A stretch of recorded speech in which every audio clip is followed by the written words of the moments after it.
Hi viewers, welcome to Telugu రాజ్యం. నేను మీ శ్రీధర్. మనతో పాటు ఉన్నారు సీనియర్ అడ్వకేట్ పేపకాల రామకృష్ణ గారు. సార్తో మాట్లాడదాం. సార్ నమస్తే. నమస్కారం అండి. ప్రధానంగా 3 అంశాల మీద మీతో ఈరోజు చర్చిద్దాం అనుకుంటున్నాను. మీకున్న అనుభవం, మీకున్నటువంటి సమాచారంతో పూర్తిగా మా ప్రేక్షకులకి అయితే దీని మీద కొన్ని అనుమానాలు నివృత్తి చేసే ప్రయత్నం అయితే చేస్తాను సార్. సార్, ముందుగా vice president of India election జరుగుతూ ఉంది. దీంట్లో ప్రధానంగా చూసుకుంటే తెలుగు, తమిళనాడు రాష్ట్రాల్లో ప్రాంతీయ భావాన్ని తీసుకొస్తా ఉన్నారు. మొన్న మధ్య చూసుకుంటే మనం తెలంగాణ సీఎం రేవంత్ రెడ్డి గారు ఇండియా కూటమి తరపున తెలుగు అభ్యర్థిని నిలబెట్టాం కాబట్టి చంద్రబాబు నాయుడు గారు, పవన్ కళ్యాణ్ గారు ఆంధ్రప్రదేశ్ నుంచి, అటు కేసీఆర్ గారు కానీ మిగతా నాయకులను కూడా ఆయన అభ్యర్థిస్తున్నారు ఓటు తమకు అనుకూలంగా. తెలుగు రాష్ట్రాల్లో ఉన్న ఎంపీస్ అందరూ కూడా ఓటు వేయాలి. మరోవైపు చూసుకుంటే తమిళనాడులో ఇటువంటి పరిస్థితుల్ని వ్యతిరేకిస్తూ ఉన్నారు. ఎవరైనా కానీ తమిళ అభ్యర్థిని నిలబెట్టినా కానీ ఎన్డీఏ కూటమి తరపున నిలబెట్టారు కాబట్టి మేము ఓటింగ్ చెయ్యము అని చాలా కరాఖండిగా చెప్తాను. ఎట్లా చూడాలంటారు సార్ ఈ వాదాన్ని? వైస్ ప్రెసిడెంట్ ఎలక్షన్ అనేది దేశవ్యాప్తంగా భారతదేశం మొత్తానికి ఉపరాష్ట్రపతిని ఎన్నుకునేటటువంటి ఒక ఎన్నిక. దాంట్లో ప్రాంతీయ భావన కానీ లేకపోతే భాషాపరమైనటువంటి అంశాలను కానీ స్పృశించడం నిజానికి సబబు కాదు. కాకపోతే ఈవేళ మనం వైస్ ప్రెసిడెంట్ ఆఫ్ ఇండియా అంటారు తప్ప vice president of a particular state అని చెప్పేసి అనరు. అవునండి. అలాంటి సందర్భంలో తెలుగు వాళ్ళు అని చెప్పేసి సుదర్శన్ రెడ్డి గారికి ఇక్కడ ఆంధ్రాలో అడిగి, తమిళ వాళ్ళని చెప్పేసి రాధాకృష్ణన్ గారికి తమిళనాడులో అడిగితే ఇంక మిగిలినటువంటి దేశం అంతా మరి మేమేం చేయమని చెప్పేసి ఆటోమేటిక్గా ప్రశ్న రైజ్ చేస్తారు. అంచేత అలాంటి చర్చని యాక్సెప్ట్ చేయడం కూడా అంత సమంజసం కాదు, అభిలషణీయం కూడా కాదు. కాకపోతే ఇక్కడ ఇంకొక చిన్న మాట ఏంటంటే, తమిళం వాళ్ళకి ద్రవిడ ఉద్యమం నేపథ్యం ఉంది కాబట్టి వాళ్ళు ఉత్తరాదిని కొంచెం వ్యతిరేకిస్తారు కాబట్టి భారతీయ జనతా పార్టీ అనేటటువంటి మత సంబంధిత ప్రేరేపిత భావాలు ఉన్నటువంటి పార్టీని వాళ్ళు కొంచెం దూరంగా ఉంటారు కాబట్టి తమిళ ప్రజలు కొన్నాళ్ళు డిఎంకే, కొన్నాళ్ళు ఏఐడిఎంకే, తమిళ ఈ బీజేపీ తోటి మిలాఖత్ అయితే అయ్యుండు కాక, కానీ తమిళ ప్రజలు ఓవరాల్గా చూసుకున్నట్లయితే వాళ్ళకి ద్రవిడ ఉద్యమం కొంచెం ఎక్కువ ఉంటుంది కాబట్టి ఆ ఉత్తరాదికి వ్యతిరేకంగా ప్రవర్తించేటటువంటి గుణం ఉంటుంది కాబట్టి పెరియార్ రామస్వామి గారి నేల కాబట్టి వాళ్ళకి కొంత ఆ ఫీలింగ్ ఉంటుంది. బీజేపీకి వ్యతిరేకంగా ఉండేటటువంటి ఫీలింగ్ ఉంటుంది వాళ్ళకి. నెంబర్ 1 వాళ్ళకి. మనకు వచ్చేసరికి మన తెలుగుదేశం తెలుగోడు, తెలుగు వీరుడు, తెలుగు సత్తా, తెలుగు గొప్ప ఇలాంటి మాటలన్నీ పరిధికి మించి మాట్లాడి, అవసరానికి మించి మాట్లాడి వాళ్ళు తెలుగుతోటి ఎక్కువ ఐడెంటిఫై అయిపోయారు. తెలుగుతోటి ఎక్కువ ఐడెంటిఫై అయిపోవడమే కాకుండా ఇదివరకు మీకు పివి నరసింహారావు గారు పోటీ చేసినప్పుడు నంద్యాల నుంచి అప్పట్లో 91 ఆ టైంలో ఆయన పోటీ చేశారు. పోటీ చేసినప్పుడు తెలుగోడు సత్తా అని చెప్పేసి తెలుగుదేశం, తెలుగు వీరుడు అని చెప్పేసి అనేటటువంటి తెలుగుదేశం పార్టీ సరిగ్గా ఆ పాయింట్ మీద గెయిన్ అవుదామనే ఉద్దేశంతో ఒక తెలుగువాడు ప్రధాని అయితే అతనికి మనం సపోర్ట్ చేయాలి కాబట్టి అని చెప్పేసి ఆయన మీద పోటీ పెట్టలేదు. ఇలాంటి ఇన్సిడెంట్స్ ఉన్నాయి. అందుచేత తెలుగు అనేటటువంటి ఫీలింగ్కి ఇది పేరులోనే తెలుగు అనేటటువంటి ఈ పార్టీ పేరులోనే తెలుగుదేశం అనేటటువంటి మాటని భాషాపరమైనటువంటి అడ్వాంటేజ్ని తీసుకుందామని చెప్పేసి వాళ్ళు ఫ్రమ్ ది బిగినింగ్ ప్రయత్నం చేశారు. కాబట్టి సందర్భం వచ్చినప్పుడల్లా అమెరికాలోనూ తెలుగు అంటారు, రష్యాలోనూ తెలుగు అంటారు కాబట్టి యూరోపియన్ దేశాల్లో కూడా వాళ్ళు తెలుగు తెలుగు తెలుగు అని చెప్పేసి వారు అనేటువంటి పాట చదువుతారు కాబట్టి వాళ్ళు కొంచెం ఎక్కువ ఎఫెక్ట్ అయ్యేటటువంటి సందర్భం ఉంది. వాళ్ళు కొంచెం ఆలోచించుకోవాలి. ఎందుకు ఆలోచించుకోవాలి? వాళ్ళు వేళ ఆ నేపథ్యంతో సుదర్శన్ రెడ్డి గారికి ఓటేసేయాలని కూడా నేను అన్నాను. తెలుగు అనేటటువంటి అబ్యూజ్ని అతిగా వాడేసుకుందాం అనేటటువంటి ఆ గుణాన్ని కొంచెం వాళ్ళు తగ్గించుకోవాలి. ఏదైనా సబబుగా రీజనబుల్గా ఉండేటటువంటి సహేతుకంగా ఉండేటటువంటి మార్గాన్ని వాళ్ళు ఎంచుకోవాలి. అంటే ఈ ప్రాంతీయత భాషాపరమైనటువంటి ఉద్వేగాల్ని పెంచేటటువంటి కార్యక్రమం ఎవరూ చేయకూడదు. రేవంత్ రెడ్డి గారు కూడా అలాంటి ప్రశ్న తలెత్తకూడదు, తప్పది. సార్, ఇప్పుడు ఉన్నటువంటి పరిస్థితుల్లో ఎన్డీఏ కూటమికి మ్యాజిక్ ఫిగర్ కన్నా 10-20 సీట్లు మాత్రమే బలం ఉందని చెప్తా ఉన్నారు. అయితే అటు ఇటు ఏదైనా జరగవచ్చు. ఈ భావం ఎప్పుడైతే ప్రాంతీయ భావం వచ్చిందో ఏదైనా జరగవచ్చు అని ఒక వాదన జరుగుతూ ఉంది. ఈసీ రాధాకృష్ణన్ గారు నెక్స్ట్ ఎన్డీఏ అభ్యర్థిగా, ఇటు ఇండియా కూటమి అభ్యర్థిగా సుదర్శన్ రెడ్డి గారు, ఎవరి బలాలు ఏంటి అంటే ఏం చెప్తారు? 10-20 రావడం అంటే నీకు ఎక్కువే ఉన్నాయి కదా. 100కి పైబడే వీళ్ళకి 543 సీట్లు ఉన్నాయి టోటల్గా. ఈ ఎన్డీఏ కూటమిలో ఇప్పుడు ఉన్నటువంటివే 290 పైచీలకు ఉన్నాయి. వీళ్ళకు ఉన్నటువంటి 230 చిలుకు పై చిలుకు వీళ్ళకే ఉన్నాయి. అక్కడే 70 సీట్లు దాదాపుగా డిఫరెన్స్ ఉంది. మిగిలినటువంటి వాళ్ళు ఎన్డీఏలోగా కానీ ఇటు ఇండియా కూటమిలో కానీ లేనటువంటి మన జగన్మోహన్ రెడ్డి గారి పార్టీ కానీ లేకపోతే బీఆర్ఎస్ పార్టీ కానీ లేకపోతే మరికొంతమంది ఉన్నారు. వాళ్ళు ఎవరో కూడా వాళ్ళ దాదాపుగా 70-80 ఓట్లు పైగా ఉన్నాయి. వాళ్ళంతా ఇప్పుడు వాళ్ళకు ఉండేటటువంటి మోడీ గారితో ఉన్నటువంటి సాన్నిహిత్యం లేకపోతే వాళ్ళకు ఉండేటటువంటి ఏది వాళ్ళకి బెటర్ అనుకుంటే రాజకీయంగా కానీ లేకపోతే వాళ్ళు ప్రాంతీయంగా కానీ ఏది బెటర్ అనుకుంటే అలా ఉండేటటువంటి అవకాశం ఉంటుంది. ఇది 10-20 ఓట్ల తేడాతో అయితే లేదండి ఎలక్షన్. ఇంచుమించుగా 100 పైగా తేడా వస్తుందని అనేటటువంటిది ఎదురుగా కనపడే ఫిగర్స్. అటు 243లోనే వాళ్ళకి రాజ్యసభ సభ్యత్వమే ప్రత్యేకించి బీజేపీకి 100 పైగా ఉన్నాయి. ఇక్కడ మిగిలినటువంటి పార్టీలు చిక్కిపోయినటువంటి పరిస్థితుల్లో టగ్ ఆఫ్ వార్ జరిగేటటువంటి అవకాశం మటుకు లేదు. ఫలితం అయితే వన్ సైడెడ్గానే జరుగుతుందండి. అందులో రెండో మాటకి అవకాశం కూడా పెద్దగా లేదు. ఏం చేద్దంటే ఇక్కడ మనకి ఉండేటటువంటి వాళ్ళు కూడా మా సపోర్ట్ తీసుకో అని చెప్పేసి వీళ్ళే ఎదురు ఇచ్చేసేటప్పుడు ఇంక పెద్దగా అద్భుతాలు జరుగుతాయని చెప్పి ఆశించడం కూడా అది మన వ్యత్యాసం అవుతుంది. తెలుగు రాష్ట్రానికి సంబంధించి ఆంధ్రప్రదేశ్ రాష్ట్రంలో జగన్మోహన్ రెడ్డి గారు కూడా డైరెక్ట్గా చెప్తానే ఉన్నారు, మేము సపోర్ట్ చేస్తామని. ఎలాగో పాలకపక్షంగా ఉన్నటువంటి కూటమి భాగస్వామిగా ఉంది కాబట్టి తప్పదు వాళ్ళకి. జగన్మోహన్ రెడ్డి గారి సపోర్ట్ ఫస్ట్ నుంచి కూడా ప్రభుత్వం అధికారంలో ఉన్నప్పుడు కూడా బీజేపీకి అనేక బిల్స్ పాస్ చేయడంలో జగన్మోహన్ రెడ్డి గారు చాలా మద్దతు ఇచ్చినట్టు మనం చూసామండి. ఇప్పుడు ఇస్తున్నటువంటి మద్దతు ఎలా చూడాలంటారు? అంటే అప్పుడంటే ప్రభుత్వం అధికారంలో ఉంది కాబట్టి రాష్ట్ర ప్రయోజనాల రీత్యా ఇచ్చారని అనుకోవచ్చు. ఇప్పుడు ఇస్తున్నటువంటి మద్దతుని ఎలా చూడాలి? ఇప్పుడు ఇచ్చినటువంటి మద్దతు ఇప్పుడు ఆయనకి జగన్మోహన్ రెడ్డి గారి యొక్క ఆయన పార్టీ యొక్క ప్రవచిత సిద్ధాంతం ఏంటంటే మతాతీత, కులాతీత, ప్రాంతీయాతీతమైనటువంటి ఒక right of the centre, left of the centre సిద్ధాంతం అయింది. రైటిస్టులు, లెఫ్టిస్టులు, సెంట్రిస్టులు అని ఉంటారు కదా మీకు. రైటిస్టులు అని చెప్పి అంటే మన బీజేపీ అనుకోవాలి, లెఫ్టిస్టులు అంటే కమ్యూనిస్టులు అనుకోవాలి, సెంట్రిస్టులు అంటే ఇటు కాంగ్రెస్ కానీ లేకపోతే తెలుగుదేశం కానీ ఈ మన యాదవ్ ములాయం సింగ్ యాదవ్ కానీ లేకపోతే మన లలూ ప్రసాద్ యాదవ్ కానీ ఇటు టీఆర్ఎస్ కానీ జగన్మోహన్ రెడ్డి కానీ వీళ్ళందరి పార్టీలు కూడా ఇవన్నీ కూడా సెంట్రిస్ట్ పార్టీల కింద లెక్క. వీళ్ళకి ప్రత్యేకించి రైటిస్ట్ సిద్ధాంతం కానీ లెఫ్టిస్ట్ సిద్ధాంతం కానీ ఉండదు. కాకపోతే సెక్యులర్ సిద్ధాంతంతో వీళ్ళు ముడిపడి ఉంటారు. అవసరానికి అనుగుణంగా అటో ఇటో అని చెప్పండి స్ట్రెయిన్స్నట్లయితే అటో ఇటో తప్ప ప్రధానమైనటువంటి ఒక సందర్భం వచ్చిన ఎన్నిక వచ్చినప్పుడు నువ్వు అటా ఇటా అని చెప్పేసి అన్నప్పుడు ఖచ్చితంగా ఏదో ఒక నిర్దిష్టమైనటువంటి స్టాండ్స్ తీసుకోవాల్సినటువంటి అవసరం వీళ్ళకి ఉంటుంది. జగన్మోహన్ రెడ్డి యొక్క ప్రవచన సిద్ధాంతం సెక్యులర్ సిద్ధాంతం. ఆయనకు ఉన్నటువంటి ఓటింగ్ అంతా కూడా టోటల్ ఓటింగ్ అంతా కూడా దళితులు, మైనారిటీలు, బీసీలు వీళ్లే తప్ప రైటిస్ట్ పార్టీలకు ఓటేసేటటువంటి ఒక్క ఓటు కూడా ఆయనకు పడదు. ఆయన సొంత కులస్తులు రెడ్డిలు తప్ప.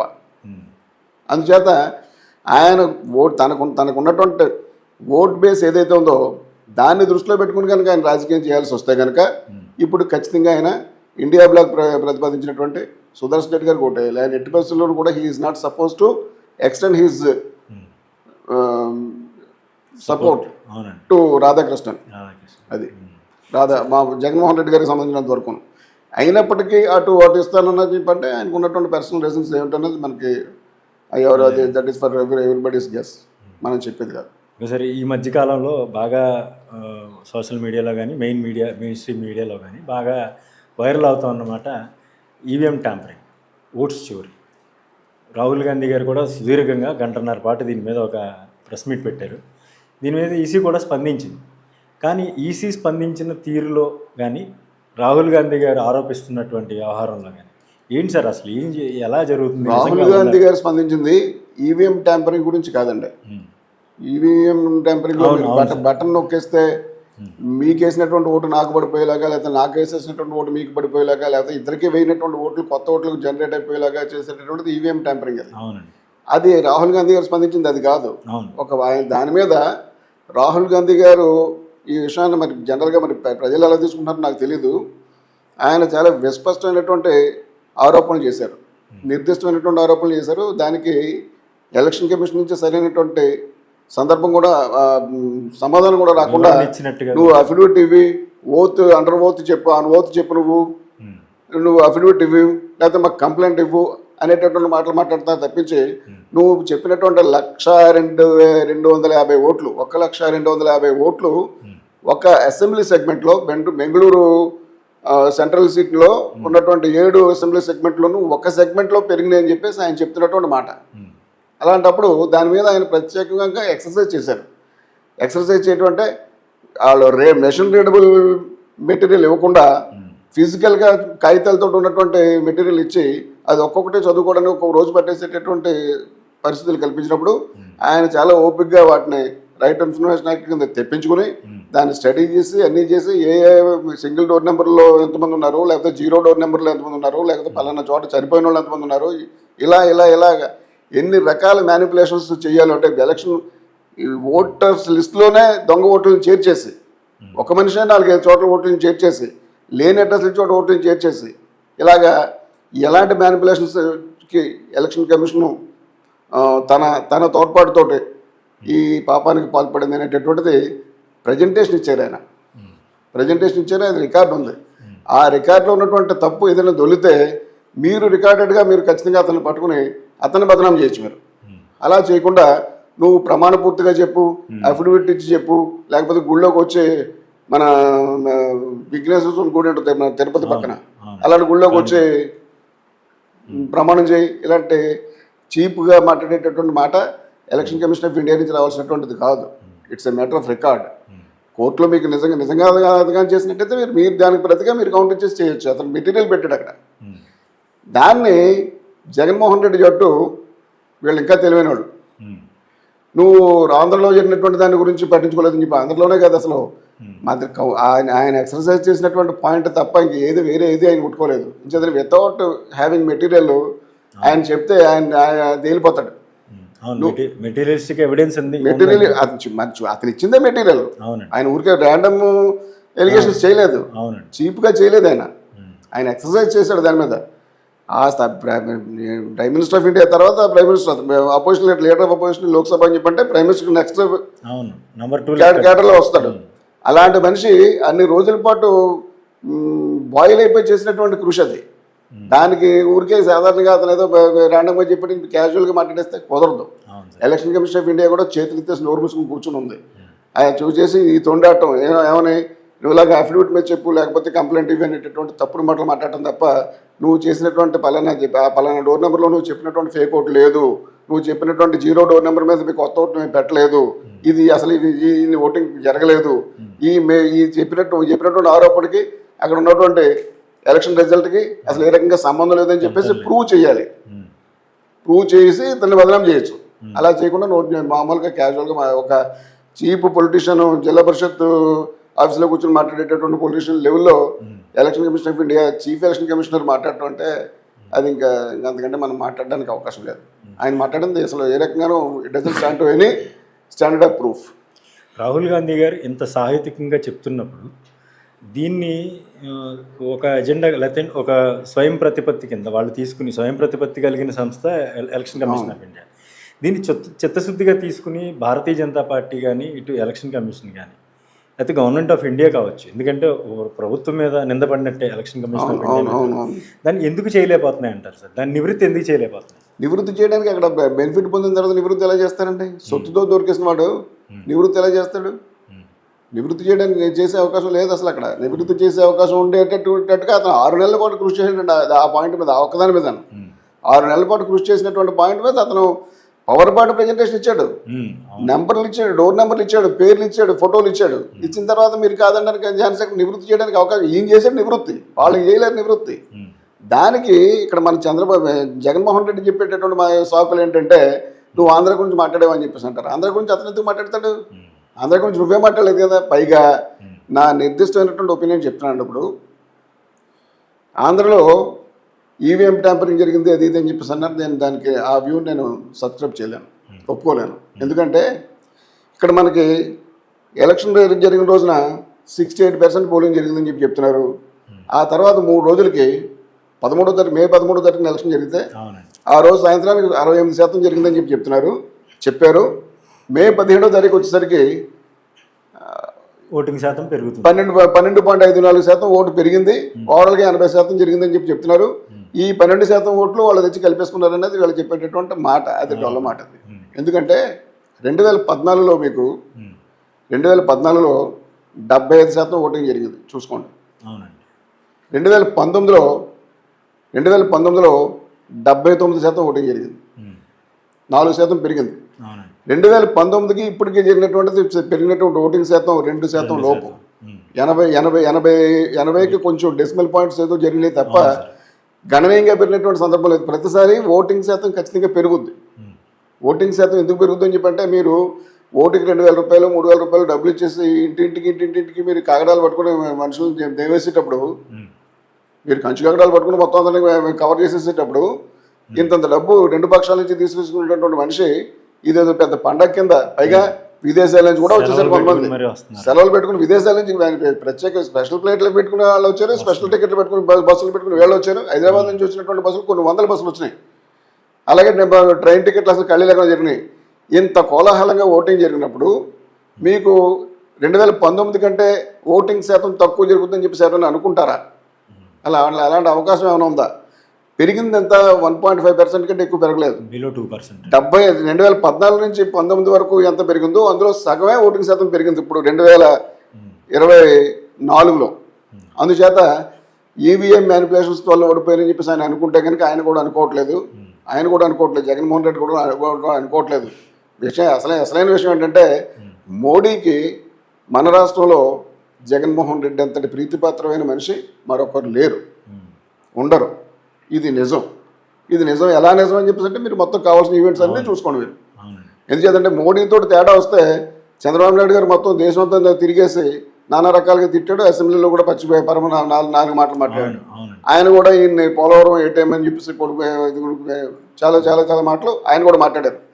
అదే పరిస్థితి వచ్చేటప్పుడు మోడీకి జగన్మోహన్ రెడ్డికి ఇంతవరకు మామూలు ఒక సరసమైనటువంటి ఈ వ్యూస్ని ఎక్స్చేంజ్ చేసుకోవడం తప్ప ఒక్కసారి కూడా ఒక ఇంత వ్యతిరేకించినటువంటి సందర్భం అసలు ఒక్కసారి కూడా లేదు వాళ్ళలో. అదే కాకుండా ఎన్ఆర్సీ ఏమైనా ఉంటాయి, సిఏఏ ఏమైనా ఉంటాయి, రైతు చట్టాలు ఏమైనా ఉంటాయి, మరి ఆర్టికల్ 370 ఏమైనా ఉంటాయి, ఏదేమైనా ఇవ్వండి, ఈయన బేషరతుగా మద్దతు ఇచ్చారు. ఈయన ఎప్పుడు ప్రత్యేక హోదా అడగలేదు, పోలవరానికి నిధులు అడగలేదు, రాజధాని కోసం నిధులు అడగలేదు. ఏది ఆయన ఇబ్బంది పెట్టేటటువంటి మనిషి ఒక్క డిమాండ్ కూడా ఏం చేయలేదు. ఏమనంటే నా సపోర్ట్ మీద ఆయన ఆధారపడి లేడని చెప్పేసి ఒక బ్లాంకెట్ ఒక బ్లాంకెట్ స్టేట్మెంట్ ఒకటి మనకి ఇచ్చేసారు. ఆయన నిజమే కదా, ఈయన సపోర్ట్ మీద ఆయన లేడు కదా, ఆయన ఫుల్ ఆయన అంతా కంప్లీట్ సపోర్ట్ ఉంది కదా, కాబట్టి ఈయనేం చేస్తాడని చెప్పి జనం అనుకున్నారు. అందుచేత మోడీకి జగన్మోహన్ రెడ్డికి ఏ రకమైనటువంటి లిఫ్ట్ కానీ లేవు. మరొక చిన్న విషయం, జగన్మోహన్ రెడ్డిని 4 సంవత్సరాల పాటు వెంటాడు వేధించాడు మన రఘురామకృష్ణరాజు గారు. రఘురామకృష్ణరాజు గారికి ఆటోమేటిక్గా బీజేపీ సీట్ ఇవ్వాలి. నర్సాపురం సీటు ఆయనకి ఇవ్వలేదు, వాళ్ళు ఇవ్వలేదు సరిగదా, తెలుగుదేశం కూడా ఇవ్వకుండా చేశారు. ఎవరో అనామకంగా ఉన్నటువంటి ఒక మనిషి ఎవరో వచ్చారు, ఆయన కేంద్ర మంత్రిగా కూడా ఉన్నట్టు, నాకు తెలియదు ఆయన పేరు, శ్రీనివాస్ వర్మ గారు. ఆయనకి ఇప్పించారు తప్ప ఆ సీట్ని ఫిలప్ చేసేసింది ఎవరు? అది అందుచేత దాని వెనకాల జగన్ గారు ఉన్నారని అందరూ అనుకునే మాట కదా. అది కొన్ని ప్రత్యక్షంగా చూసినా నమ్మకూడదు, కొన్ని కనీసం మనం చూడలేదు కాబట్టి నమ్మకుండా ఉండకూడదు. జనరల్ కామన్ సెన్స్ అనేది ఒకటి ఉంటుంది కదా. అవును, చివరి వరకు రఘురామకృష్ణరాజు గారు ఆ విషయంలో చాలా టెన్షన్ పడ్డారు. లేనే లేదు కదా సీటు, అసెంబ్లీ సీటు కూడా లేకుండా పోయింది కదా. తిరిగి ఎక్కడో వేరే చోటు, అప్పుడు అంతకుముందు తెలుగుదేశం వాళ్ళకి ఇచ్చినటువంటి సీట్ని ఖాళీ చేయించి ఈయనకి ఇప్పించారు. అంటే ఈయన అప్పుడు 4 సంవత్సరాల పాటు జగన్మోహన్ రెడ్డి మీద రాజీలేని పోరాటం చేశాడు కాబట్టి ఏదో చంద్రబాబు నాయుడు గారు బీజేపీ వాళ్ళు మళ్ళీ ఏదో నచ్చ చెప్పుకుని ఇప్పించాడు. అందుచేత గ్యాప్ ఏమైనా ఉంటే చంద్రబాబు నాయుడికి మోడీ గారికి ఉంది తప్ప జగన్మోహన్ రెడ్డి గారికి ఆయనకి అసలు గ్యాప్ లేనే లేదు. అందుచేత ఇక్కడ ఏదో ఓటింగ్ తేడా జరిగిపోయింది, 12% ఓట్లు పెంచేశారు అనేటటువంటి మాటలు ఊరికే అనవసరమైనటువంటి మాటలు తప్ప దాని మీద నాకు ఎంత మాత్రం విశ్వాసం లేదు. సార్, రాహుల్ గాంధీ గారు ఎన్నికల కమిషన్ మీద చేసినటువంటి ఈ వ్యాఖ్యలు ఏవైతే ఉన్నాయో, ఎన్నికల కమిషన్ నివృత్తి చేయాల్సిన అవసరం లేదు అనేది, అంటే ఎన్నికల కమిషన్ నివృత్తి చేయాల్సిన బాధ్యత ఉంది, అయితే ఎందుకు చేస్తుంది? ఈయనే నివృత్తి చేశారు కదా, ఉన్నటువంటి అనుమానాలన్నింటినీ ఆధారాలతో సహా చూపించారు కదా అని అంటున్నారు మీరు. కానీ ప్రజలకి సమాధానం చెప్పాల్సిన అవసరం ఉంది కదా. ప్రజలకి ఎవరు చెప్తారు సమాధానం దీని మీద? మేము 50 లక్షల ఓట్లు తీసేసిన తర్వాత, 60 లక్షల ఓట్లు తీసేసిన తర్వాత మేము ఎందుకు తీసామో చెప్పక్కర్లేదని చెప్పి సుప్రీంకోర్టుకి చెప్పారు వాళ్ళు. సుప్రీంకోర్టు దాని మీద చివాట్లు కూడా పెట్టింది పోయిన వారంలో ఉన్నాయి.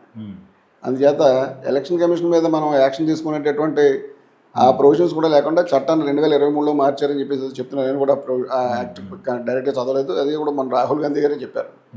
అందుచేత వాళ్ళు పలానా విధంగా పలానా కారణంతో మేము చేస్తాం, ఇమ్యూనిటీ అనేది ఒకటి ఉంటుందండి వాళ్ళకి. ఆ ఇమ్యూనిటీ, లీగల్ ఇమ్యూనిటీ ఉన్నప్పుడు వాళ్ళని మరో రకంగా చేయడానికి ఆస్కారం ఉండదు. కాకపోతే వాళ్ళు మెటీరియల్ తోటే ఎదుర్కోవాలి. సాక్ష్యాధారాలు ఈయన ప్రజెంట్ చేశాడు, నువ్వు దాన్ని కాదని చెప్పేసి అది తప్పు అని చెప్పేసి నువ్వు చెప్పగలిగితే నీకు ఇంత ఇప్పుడు ఇతను సామాన్యుడు, ఆయన వాళ్ళు అఫీషియల్గా సీట్లో ఉన్నటువంటి వాళ్ళు. మా ఇంట్లో ఏముందో మీకంటే నాకు ఎక్కువ తెలుస్తుంది కదా. మీరే చెప్పినప్పుడు పలానా చోట ఇది ఉన్నప్పుడు పలానా బీరోలో ఇది ఉందని చెప్పి అన్నప్పుడు నేను అది ఉందో లేదో నేను బీరో తీసి చూపించాలి మీకు. లేనప్పుడు ఖచ్చితంగా మీరు చెప్పినటువంటి మాటే అక్కడ స్టాండ్ అవుతుంది. పైగా అతను ప్రతిదీ ఎలక్షన్ కమిషన్ ఇచ్చినటువంటి మెటీరియల్నే చూపించలేదు, కొత్త చూపించలేదు. ఈ మెటీరియల్ మొత్తం అంతా ఎలక్షన్ కమిషన్ ఇచ్చిందే, కొత్తది కాదు కదా. యాక్ట్ కింద అంత సంపాదించుకున్నట్టు అందుకనే అంత టైం పట్టింది అతనికి. మెషిన్ రీడబుల్ ఫార్మేట్లో కనుక ఇచ్చినట్టయితే నేను మొత్తం ప్రతి నియోజకవర్గానికి 2-3 రోజుల్లో చెప్పేస్తానని చెప్పి చెప్తున్నాడు ఆయన. ఒక పిహెచ్డి స్టూడెంట్ చేసినంత రీసెర్చ్ అతను చేశాడు దాని మీద. మరి అతను చెప్పాడు కదా అని చెప్పేసి క్యాజువల్గా మన కొంతమంది ఏమీ తెలియకుండా ఉండేటటువంటి వాళ్ళు అతని యొక్క ఆలోచన డెప్త్ ఎంతో లేకపోతే అతని పరిధి ఎంతో కనీసం టెస్ట్ చేయకుండా అతను తీసిపారేయడం కొడిపారేయడం అనేది దురదృష్టం. ఈ కేసు ఇక్కడతో నిర్వీర్యం అయిపోయినట్టేనా? దీనికి ఎండ్ కార్డ్ అనేది నిర్వీర్యం అవటం లేకపోతే నిష్ఫలం అవటం అనేది ఇక్కడ వర్తించదు. ప్రజాక్షేత్రంలో పెట్టాడు ఇది. ప్రజాక్షేత్రంలో పెట్టినప్పుడు అట్లీస్ట్ విన్న వాళ్ళలో 100 మందిలో 10 మందినే ఆలోచిస్తారు. ఆలోచన మొదలైన తర్వాత దాని మీద డిస్కషన్ మొదలవుతుంది, ఆలోచన మొదలు చర్చ జరుగుద్ది. జరిగిన తర్వాత అది ఏళ్ళకి దారి తీస్తే ప్రజల నిర్ణయం ఎలా ఉంటుందో తర్వాత ఎలక్షన్ మీదనే దాని ప్రభావం ఉంటుంది. అందుకే కదా బీజేపీ అంత కంగారు పడేది. జైలు జీవితం గడిపితే ఎవరైనా సరే జైల్లో ఉండాల్సిన పరిస్థితి వస్తే సీఎం అయినా పిఎం అయినా సరే ఎవరైనా కానీ ఆ పదవికి అనర్హుడే, తక్షణమే తొలగిస్తారని చెప్పేసి ఈ బిల్లు యొక్క ప్రధాన ఉద్దేశం అని చెప్తా ఉన్నారు. ఏంటి సార్ ఆ బిల్లు గురించి ఏం చెప్పారు? కేంద్ర హోంమంత్రి గురించి మనం మాట్లాడుకునేటప్పుడు మనం చాలా సామాన్యులైనటువంటి మనుషులం. మనకి చెప్పాలి అని చెప్పంటే ఒక పొలిటికల్ నేపథ్యం లేదు, పొలిటికల్గా ఒక అండ కూడా లేదు, మనకి సపోర్ట్ కూడా లేదు. ఏదో పలానా పార్టీకి మనం అసోసియేట్ అయ్యి లేవు. క్యాజువల్గా మాట్లాడుకుంటే కానీ మాట్లాడేది పబ్లిక్ అవుద్ది. ఇక్కడ మీకు చూసుకుంటే తాడిపార్ అని చెప్పేసి అంటారు. తాడిపార్ అనే పదం మీరు విన్నారు కదా. అంటే ఏదైనా ఒక రాష్ట్రం నుంచి బయటికి డిపోర్ట్ చేసి వేస్తే ఒక మనిషిని అతను అంటారట ఆ ముక్క తాడిపార్ అంటే. నువ్వు ఈ రాష్ట్రంలో ఈ నాళ్ళపాటు ఉండకూడదు, అంటే వెలివేసినట్టు బహిష్కృతం చేసినట్టు బహిష్కరణ చేసినట్టు రాష్ట్ర బహిష్కరణ చేయబడినటువంటి మనిషిని వాడేటటువంటి పదం అది. నేను ఛానల్ ఇది ఏంటిది అంటున్నారు, ఇతని గురించి ఇతనికి రెఫరెన్స్ వచ్చినప్పుడు ఈ మాట ఎందుకు అంటున్నారని చెప్పి అంటే నేను ఒకసారి చూస్తే ఇది అలాంటి పదం అతని పేరు మీద ఉంటుందండి. ఎవరో మన అమిత్ షా గారి పేరు మీద. ఆయన ఉన్నాడు జైల్లో అవినీతి ఆరోపణల మీద, ఈ క్రిమినల్ ఛార్జెస్ మీద. మిగతా వాళ్ళు మహాత్మా గాంధీ ఉన్నాడు, జవహర్లాల్ నెహ్రూ ఉన్నారు అని చెప్పి అంటే అది కాదు, పటేల్ ఉన్నాడంటే అది కాదు. వాళ్ళు రాజకీయ కారణాల మీద ఉన్నారు, క్రిమినల్ ఛార్జెస్ మీద ఉన్నాడు. ఈయన ఉన్నప్పుడు ఆయన చేతితోటి ఈ బిల్లును ప్రవేశపెట్టడం 30 రోజులు జైల్లో ఉంటే ఇది అసలు రాజ్యాంగ స్ఫూర్తికి విరుద్ధం. ఎంచేతంటే మన రాజ్యాంగం అంబేద్కర్ అధ్యక్షతన రాయబడినటువంటి రాజ్యాంగంలో 100 మంది దోషులు తప్పించుకోకపోయినా పర్లేదు, ఒక నిర్దోషికి శిక్ష పడకూడదు అనేటటువంటిది మన రాజ్యాంగం యొక్క బేసిక్ టెనెట్, బేసిక్ ప్రిన్సిపల్. అది మినిమం సూత్రం. ఆర్టికల్ 21లో కానీ 20లో కానీ ఆర్టికల్ 14లో కానీ చెప్పేటటువంటి మాట అదే. At the same time evidence యాక్ట్లో కూడా ఉన్నటువంటిది ఏంటంటే నువ్వు ఏదైనా నా మీద ఆరోపణ చేస్తే it is for you to prove. నేను నిర్దోషిని చెప్పి నేను నిరూపించుకోవడం కాదు, నేను దోషిని చెప్పేసి ఆరోపణ చేసినటువంటి నువ్వు ప్రూవ్ చేయాలి. గవర్నమెంటే, ప్రభుత్వమే ప్రూవ్ చేయాలి. ఏదైనా ఒక మనిషి మీద ఆరోపణ చేస్తే పలానా నేరం ఆరోపించబడితే కనుక గవర్నమెంటే తగినటువంటి సాక్ష్యాధారాలను కోర్టు ముందు ప్రొడ్యూస్ చేసి అతని దోషిత్వాన్ని నిరూపించాలి తప్ప నేను ఆరోపించాను నువ్వు నిర్దోషమని నిరూపించుకునేటటువంటి టెనెట్ మనకు లేదు. అందుచేత ఈ చెప్పినటువంటి యాక్టు ఇది చూడగానే మామూలు మన కొంతమంది జట్టు ఏమీ తెలియకుండా ఆ టెక్స్ట్ బుక్ కవర్ పేజ్ చూసేసి మాట్లాడేసే వాళ్ళు, లేకపోతే స్లోగన్ వినేసి చాకలు కొట్టేసుకునే వాళ్ళు ఉంటారు. మనకి చుట్టూ ఉన్నంత 99% జట్టు వాళ్ళే. అందుకే వాళ్ళకి అనుకూలమైన గవర్నమెంట్ ఉంటే మరీ రెచ్చిపోతూ మాట్లాడుతుంటారు. వీళ్ళంతా ఈ కవర్ పేజ్ బ్యాచ్ అంతా కూడా ఇంకా అవినీతికి వ్యతిరేకంగా చేసేటటువంటి పని అని చెప్పి ఈ మనకి మామూలు నినాదాలు ఇచ్చేటటువంటి అవకాశం ఉంది. కానీ అది జరిగేది దాని యొక్క కాన్సెప్ట్, అండర్లైన్ కాన్సెప్ట్ అది వేరు. దాని మీద అది ప్రవేశపెట్టడంలో ఉన్నటువంటి ఉద్దేశం వేరు. పెట్టినటువంటి విషయం అంటే వేరు. మీ మాటకి అడ్డొచ్చాను మధ్యలో. అంటే దీనికి సంబంధించి బిల్లు ప్రవేశపెట్టడానికి సంబంధించి భవిష్యత్ కార్యాచరణ ఏదైనా ఉండే అవకాశం ఉంటుందంటారా? ప్రతిపక్షాలు వాదనలు చేస్తున్నాయి. అది ఖచ్చితంగా ప్రతిపక్షాల మీద ఎక్కువ పెడదాం అనేటటువంటి మాటే తప్ప అసలు దాని అవసరం ఉందండి. ఇప్పుడు కోర్టు ప్రూవ్ చేస్తే నువ్వు దోషి అని చెప్పేసి కోర్టు నిర్ధారించిన తర్వాత కదా ఏం జరిగినా.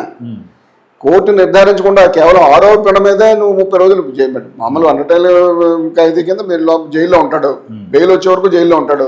కొన్ని మనం చంద్రబాబు నాయుడు గారే 50 నెలలు ఉన్నాడు, ఇదే జగన్మోహన్ రెడ్డి గారు 16 నెలలు ఉన్నాడు.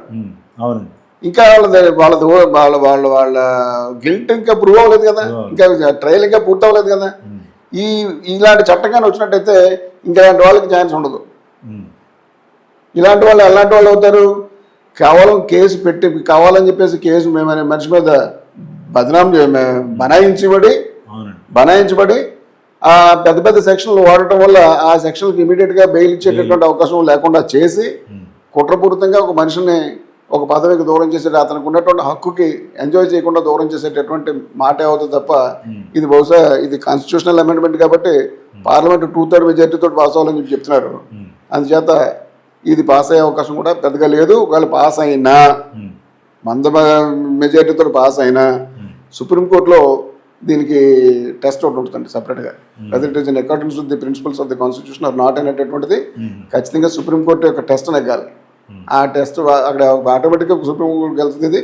వెళ్ళిన తర్వాత వాళ్ళ టెస్ట్లో మరీ అంత గుడ్గా మొన్న రాహుల్ గాంధీకి వార్నింగ్ ఇచ్చినటువంటి ఆ జడ్జి గారు ఎవరో ఒక ఆయన ఉన్నారు, నువ్వు భారతీయుడు వ్యక్తిని ఇలాంటి చైనా ఆక్రమణ గురించి మాట్లాడడం అనేటటువంటి అలాంటి కళ్ళు మూసిపోయినటువంటి మనిషి ఎవరైనా యాక్సెప్ట్ చేయలేమో తప్ప మామూలు రీజనబుల్ సుప్రీంకోర్టు జడ్జి అనేటటువంటి వాళ్ళు ఎవరో కూడా ఇలాంటి డ్రెకోనియన్లానే ఎట్టి బస్సులోనే యాక్సెప్ట్ చేయడం జరగదు. బహుశా నాకు ఆ చట్టం మీద నాకు ఏ రకమైనటువంటి భయం లేదు, ఏం చేద్దంటే అది చట్టం అవ్వదు. సరే, ఈ యాక్ట్కి సంబంధించి నిన్న ఏదైతే బిల్లు ప్రవేశపెట్టారో ఇది యాక్ట్ అవుతుందా అవదా అనేది కొంచెం అనుమానాలు ఉన్న నేపథ్యంలో నాకు ఇంకొక చిన్న అనుమానం ఏంటంటే 30 రోజులు జైల్లో ఉన్న వ్యక్తికి పదవి అనర్హత వేటు పడుతుంది అని అంటున్నారు.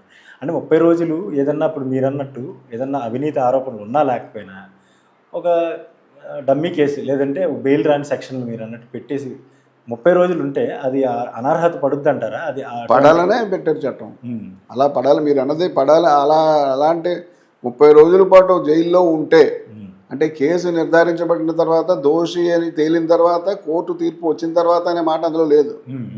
ఎలాంటి ఆరోపణ మీద అయినప్పటికీ కూడా ఒక 30 రోజుల పాటు జైల్లో ఉన్నట్టయితే వాళ్ళకి ఈ రకమైనటువంటి పదవి ఇంక్లూడింగ్ పిఎం అండ్ సీఎం వాళ్ళు పదవికి అనర్హులు అని చెప్పేసి ఆటోమేటిక్గా జరిగిపోవాలని చెప్పి చెప్తున్నారు.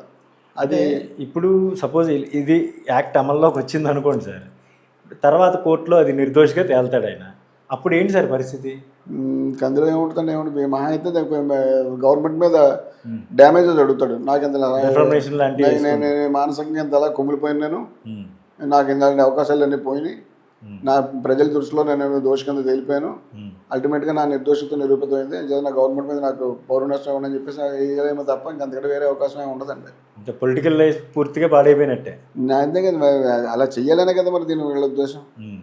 అది అసలు ఏ రకంగానూ కూడా అలాంటి చట్టం ఎంత మాత్రం ఆమోదయోగ్యం కాదు, అభిలషణీయం కాదు. ఎవరో ఎలాంటి చట్టాన్ని ఎవరో కోరుకోరు. మామూలు విషయం తెలియకుండా ఇప్పుడు ఆంతర్యం వేరు ప్రవచితం వేరైనప్పుడు ప్రతిదీ మనకి అదే జరుగుతుంది. ఇండియాలో ఉన్నటువంటి పెద్ద దుర్గుణం ఏంటంటే ప్రతిదీ ప్రవచిస్తారు, ఎవరు ఆచరించరు. అసలు ఇన్ని రూల్స్ అక్కర్లేదు, ఆచరించినట్టు ఉంటాయి. ఇన్ని శాస్త్రాలు అక్కర్లేదు, ఆచరించినట్టు ఉంటాయి. ఏది ఆచరించరు కాబట్టి మా సంస్కృతి గొప్పది, మా నేపథ్యం గొప్పది, మా సాంప్రదాయం గొప్పది, మాకు ఉన్నటువంటి వేదాలు గొప్పవి అని చెప్పి చెప్తారు తప్ప ఇన్ని గొప్పలు ఉంటే ఈ పరిస్థితులు ఎందుకు ఉంటుంది? ఇంత గొప్పవాడు అయినప్పుడు నువ్వు ఆటోమేటిక్గా అందరికంటే ఇతరుల కంటే ఉచ్చమైనటువంటి స్థితిలో ఉండాలి కదా. లేకుండా ఇంకా ఎందుకు జరిగింది ఇది? ఏమైనా ఏంటంటే 70 సంవత్సరాలు వచ్చినప్పటికీ కూడా స్వాతంత్రం వచ్చినప్పటికీ కూడా అని చెప్పి స్వాతంత్రం తెచ్చిన వాళ్ళు తిడతారు. రాజకీయ ప్రక్షాళన అనేది అది అలా జరిగే అవకాశం లేదండి. మీకు ఎట్టి బస్సులోనూ ఇది చట్టం అయ్యేటటువంటి ఛాన్స్ చాలా చాలా చాలా తక్కువ. ఇది ఒకవేళ అయినప్పటికీ కూడా సుప్రీంకోర్టు టెస్ట్ ఉన్నాయి, తట్టుకుని బయటకు రావడం ఇంకా కష్టం. ఇలాంటి చట్టాలు ఊరికే బెదిరించడానికి ఏదో చేస్తారు తప్ప అది చట్టరూపంగా వచ్చేటటువంటి ఛాన్స్ అయితే తక్కువ. ఇంకొక చిన్న మాట సార్, ఇందాక మీరు అన్నారు కవర్ పేజ్ చూసి మనం లోపల ఏందో డిసైడ్ చేయకూడదు. కానీ కొంతమంది దీన్ని వాట్సాప్ యూనివర్సిటీగా కూడా సోషల్ మీడియాలో పెద్దగా ప్రచారం జరుగుతూ ఉంటుంది ఇలాంటి వ్యక్తుల గురించి. మెజారిటీ ఇప్పుడు వీళ్ళు అద్భుతమైన బిల్ అని చెప్పేసి నిన్న మొన్న కూడా బాగా దీని మీద ప్రచారం చేశారు. ఎలా చూడాలంటారు దీన్ని అసలు? కామన్ సెన్స్ లేకపోవటం అండి. ఉమ్, కామన్ సెన్స్ లేకపోవటం. ఒక మనిషి ఈ అసలు నిజమేంటో పరికించే చూసేటటువంటి ఆలోచన లేకపోవటం, ఉమ్, విషయాన్ని తన వైపుకి తిప్పేసుకోవటం. ఉమ్, ఎవరు దోషి, ఎవరు నిర్దోషి, ఎవరు నియంత, ఎవరు నియంత కానివాడు. అసలు ఈవేళ వైస్ ప్రెసిడెంట్ ఎలక్షన్ ఎందుకు వచ్చింది? ఉమ్, అవును, ఎందుకు వచ్చిందండి? ఆయన ఇంకా 3 ఏళ్ళు టైం ఉంది కదా. అవునండి. అదే ధన్కర్ గారు సుప్రీంకోర్టుకు వార్నింగ్ ఇచ్చాడు మొన్న 2 నెలల క్రితం. ఉమ్, నువ్వెవరు మాకు చెప్పడానికి? ఉమ్, బిల్లుని ఇటు శాసనసభ కానీ అటు పార్లమెంట్ కానీ ఆమోదించినటువంటి బిల్లుని ఉమ్, ఎంతకాలంలో ఆమోదించాలి, లేకపోతే ఎంతకాలంలో డిస్పోజ్ ఆఫ్ చేయాలి అనేటటువంటి దాన్ని ఆలోచించుకునే అధికారం మాది.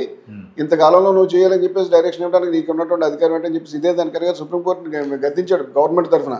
ఉమ్, అదే ధన్కర్ని మీకు మామూలుగా ఒక చిన్న ఇన్సిడెంట్ చెప్తాను. సార్ 1988లో శంకర్ దయాళ్ శర్మ గారు ఉండేవారు. అవునండి. ప్రైమ్ మినిస్టర్ రాజీవ్ గాంధీ ఆయన సభలోనే ఉన్నాడు. ఉమ్, వీళ్ళంతా ఆంధ్రాలో ఉన్నటువంటి ఒక గవర్నర్ యొక్క ఇష్యూ మీద వీళ్ళు కొంచెం ఎక్కువగా వెల్లోకి వెళ్ళి అటే ఛాంబర్ ఉంటుంది కదా, అవునండి. అక్కడికి వెళ్ళి ఎక్కువగా మంత్రులతో సైతంగా ఎక్కువగా అలర్ట్ చేస్తే సభా కార్యక్రమాన్ని కొంచెం గట్టిగా అడ్డుకుంటే రాజీవ్ గాంధీ కూడా చూసి మాట్లాడలేదని చెప్పి ఆయన నానా ఇదిగా రెచ్చిపోయి చెప్పుకోండి, దిక్కున కూడా మీ నాయకుడికి చెప్పుకోండి, కట్అవుట్ అది ఇది చెప్పేసి కళ్ళ ముందు పెద్ద ఏడ్ చేసి పెద్ద విపరీతమైనటువంటి సీన్ క్రియేట్ చేయడు ఎవరో శంకర్ దయాళ్ శర్మ గారు. ఉమ్, ఆయన తర్వాత రిజైన్ చేయమని చెప్పి వేళ రాజీవ్ గాంధీ అనలేదు. ఉమ్, తర్వాత మళ్ళీ అదే శంకర్ దయాళ్ శర్మ గారు ప్రెసిడెంట్ కూడా అయ్యాడు అదే పార్టీ నుంచి. ఉమ్, ఇక్కడ నిన్న ఈయన ఎవరికీ చెప్పకుండా మామూలుగా ఉన్నటువంటి కంప్లీట్ ఆరోగ్యంగా ఉన్నటువంటి రోజు అన్ని గంటల సేపు సభ నిర్వహించినటువంటి మనిషి ఆరోగ్య కారణాలు చూపించడం, ఉమ్, సో రిజైన్ చేయటం ఉమ్, ఏంటనేది ప్రతి ఒక్కరు ఆలోచించుకోవచ్చు కదా. అవునండి. బహిరంగంగా చెప్పకపోయినా అందరికీ ఒక ఆలోచన అయితే ఉంది. రైటింగ్ అంది వాళ్ళది, ఉమ్, రైటింగ్ అంది వాళ్ళు. అంతకు ముందు రోజే జస్టిస్ యశ్వంత్ వర్మ తాలూకు ఇంపీచ్మెంట్ మీద ఉమ్, వీళ్ళు ఒక మోషన్ పెడితే దాన్ని యాక్సెప్ట్ చేశాడు ఆయన. ఉమ్, అలాంటి చర్చ జరగడానికి వీళ్ళ వ్యతిరేకులు. ఉమ్, అసలు అవినీతి జరిగిందనేటటువంటి చర్చ జరగకూడదు, దొంగతనం జరిగిందనే చర్చ జరగకూడదు. జరిగితే జరిగిందో లేదో తెలియదు, ముందు మనం బదనం అవుతాం. అందుచేత ఇలాంటి చర్చ జరగడానికి నువ్వెందుకు ఆస్వాదించదు? దీని ప్రహసనం కింద మారిపోతుంది పార్లమెంట్ అంతాను. దాన్ని నువ్వెందుకు ఆమోదించావు అనేటటువంటి ఒక క్వశ్చన్ వెళ్ళింది. ఆయన ఆటోమేటిక్గా రిజైన్ చేసి ఇంటికి వెళ్ళిపోయాడు, ఎక్కడున్నాడో కూడా తెలియకుండా. ఇంకా మూడేళ్ల పాటు ఉపరాష్ట్రపతి అనేటటువంటి అత్యున్నతమైనటువంటి దేశానికి 2వ అత్యున్నత ప్రోటోకాల్ అది. అవునండి. ప్రోటోకాల్ ఉన్నటువంటి మనిషి కనుసైగతో ఇంటికి వెళ్ళిపోయాడు. ఇక్కడ ఉన్నటువంటి విపరీతమైన ప్రజాస్వామ్యం అది. ఈ వాట్సాప్ యూనివర్సిటీ వాళ్ళకి, ఈ ప్రవచనాలు చెప్పే మహాపండితులకి, కవులకి, గాయకులకి, మన జొట్టాందరికి కూడా ఇలాంటివి నిజానికి అసలు రెండో వైపు ఆలోచించడం వెళ్ళడం అది అసలు విషయం. అంటే ఎవరు స్వేచ్ఛగా మాట్లాడేటటువంటి అవకాశం ఎక్కడుంది? పెదవి విప్పలేనటువంటి భయాందోళనలు ఎక్కడున్నాయి? ఎవరి వల్ల జరుగుతున్నటువంటిది మనం ఆలోచించుకోవాలి. ఆలోచించుకుంటే మీకు ఆటోమేటిక్గా తెలిసిపోద్ది. ఇంకొక రెండో మనిషి చెప్పేది కాదు. ఈ మన వాట్సాప్ వీరులు యూనివర్సిటీలో ఉన్నటువంటి డాక్టరేట్ జట్టుకి ఈ విషయాలు తెలియవు. తెలిసినా ఇంక అటువైపు వెళ్ళరు. వాళ్ళంతా నేను చెప్పాను కదా ముందే, రైటిస్టులు వాళ్ళంతా కూడా మనుషుల్ని పట్టి ఉంచేటటువంటి లక్షణం ఉన్నటువంటి వాళ్ళు. మీరు స్వేచ్ఛగా మాట్లాడితే వాళ్ళకి నచ్చదు.